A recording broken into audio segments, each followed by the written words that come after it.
Une maison qui devient encombrante.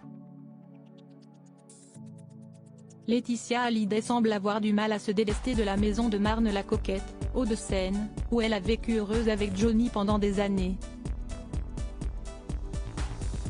Alors qu'elle était sur le point de conclure la vente il y a encore quelques semaines, le journal Closer daté de ce 2 février 2023 avance que la veuve du rocker aurait retiré le mandat à l'agence immobilière qui s'occupe de la demeure. Un retournement de situation qui tombe mal alors que le fisc attend le remboursement d'une grosse partie de la dette du chanteur. À la mi-mars, Laetitia mise donc plus que jamais sur la vente de la maison, dit l'hebdomadaire.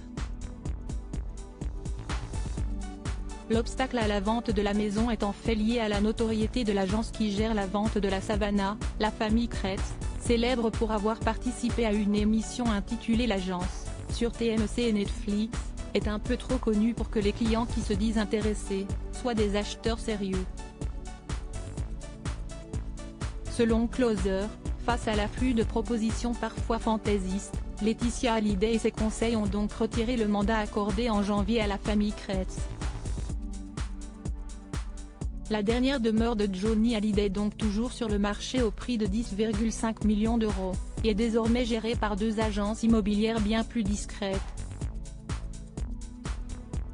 Johnny et Laetitia Hallyday, visitez leur villa de Marne-la-Coquette vendue 10,5 millions d'euros.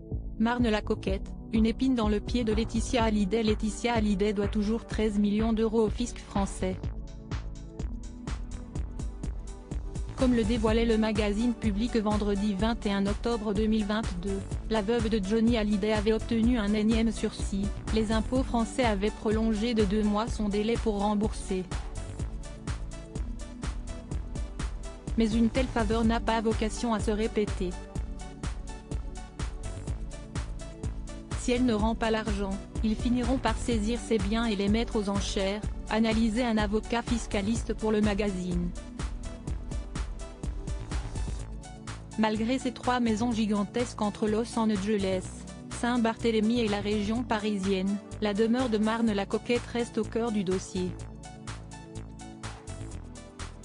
Faute d'acheteurs, le pavillon de 900 mètres carrés pourrait être saisi par la justice française.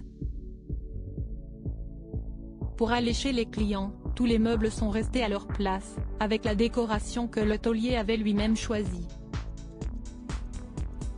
Crédit photo, Dominique Jacovide.